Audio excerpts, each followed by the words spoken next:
Hey everybody.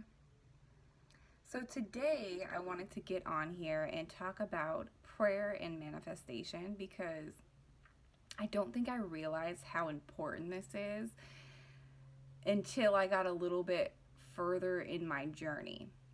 And I think I took a lot of the stuff for granted that is so simple that I could have implemented early on that would have made things smoother for myself. Um, I also think that a lot of us, because we have um, this idea around what prayer is based off of our cultural beliefs, how we were raised, how it was spoken about to us through, you know, stories or through religion that we experienced or what have you from relatives, whatever and however you've experienced it in your own culture. It's given us it's given us an idea about prayer that is only half of the we only I would even say less than half of like what it entirely encompasses in terms of like how we can utilize it to for our highest good in our lives and for the lives of people around us. When somebody asks us to pray for them, we can actually pray in an appropriate way that will manifest what your intention is, instead of not really understanding what prayer is and how to utilize it in your life in the most powerful way. So I was watching. I have a subscription to Gaia TV, and Greg Braden has a series on there. And in one of the earlier episodes on, he started talking about prayer, and it was like he re-emphasized all the things that I already knew, but I wasn't implementing in the correct ways. So I knew about how powerful visualization is. I knew, if you picture something, if you make a vision board, if you write, like for me, like when I like to visualize through writing. So while I write, I'm visualizing it in my head. So for me, I would be like, okay, my perfect house. And then around that, I just keep writing all the things that it would encompass, like down to like the stone paths in my garden, like just every detail that I could possibly think of. I just write down and visualize it as I was writing it. But the most important thing to understand and realize is that when you pray, the universe hears how it senses how you feel. The power is in how you feel about what you're praying about. It's not more, yes, your words do have a certain amount of power, but it's the way something makes you feel. So say we wanted to pray for another person's illness or injury or something.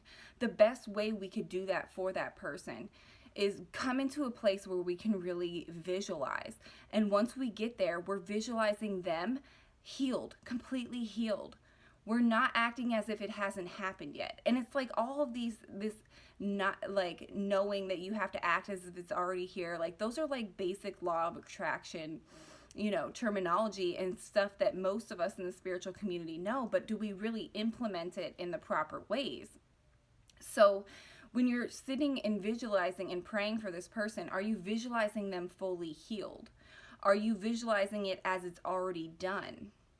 And so when you're asking for something like, dear God, please bring me this because of this reason and that reason, and I know I'm worthy of this, just bring it into my life, you're implying that you don't have it.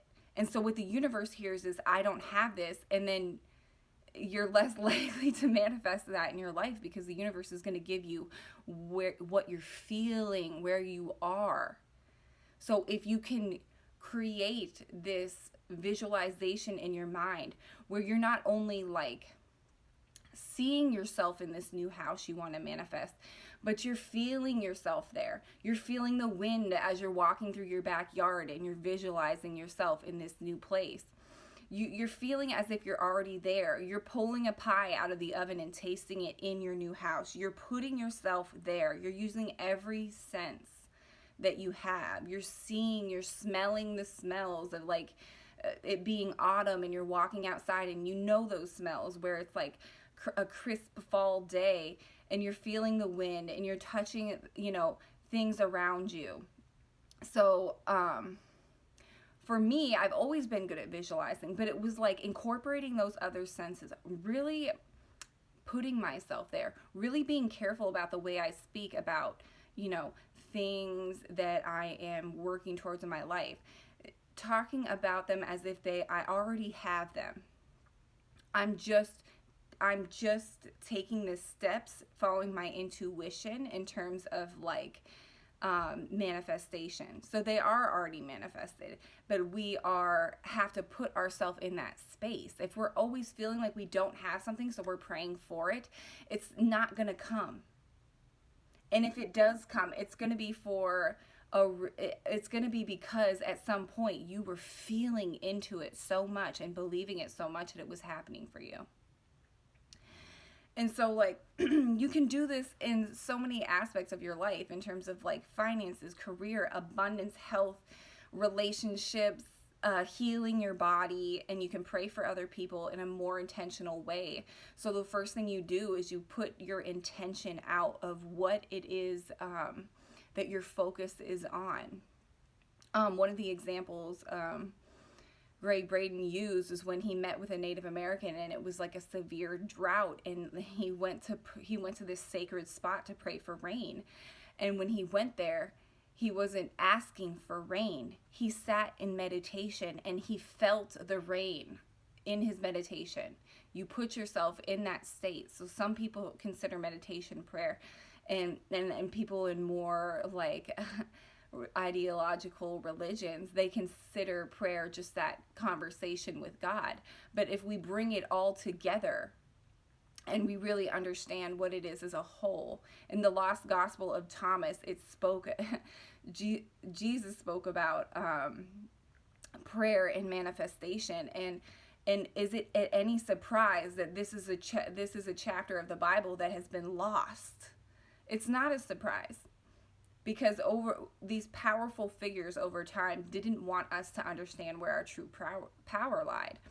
So if you guys have Gaia TV, I highly recommend watching this episode. It has to do with the Matrix grid, and there were like 3 episodes. It might have been episode 1 or 2, and he really breaks it down in such a easy way to understand and grasp, and then like be like, yeah, I could implement that into my life.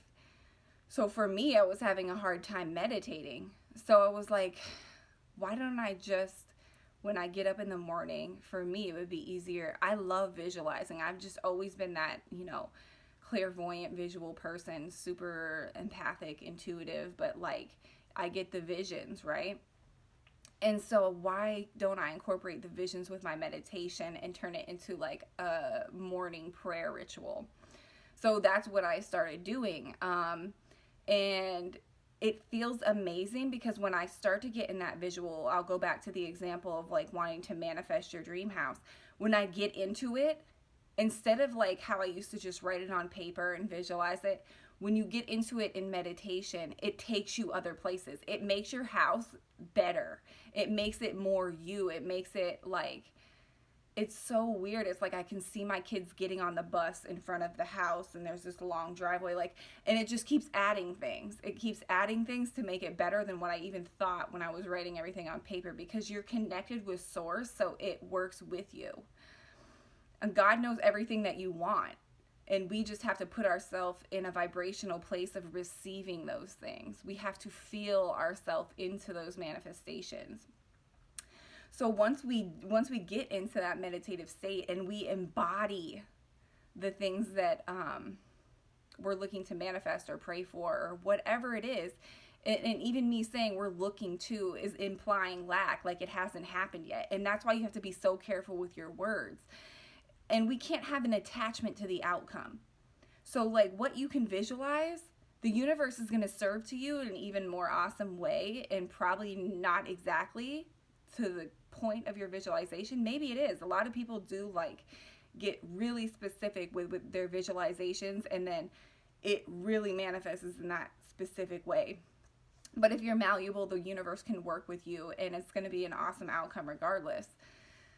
But anyways, yeah, and when we get into that meditation, we have to embody it as if it's already here and really key in on all of our senses. And that's where I was lacking too. I was only in the visual part. I wasn't smelling my surroundings, or I wasn't hearing the sounds that I would hear, like my kids playing in the yard. I wasn't like tasting that pie coming out of the oven. I wasn't touching the walls and like the paths that I wanted to make through my garden, all this stuff. Like, I had to really take myself there. And once I got there, it was just like it took off. It was even more expansive and amazing than I could even imagine, just sitting here with a piece of paper writing everything down.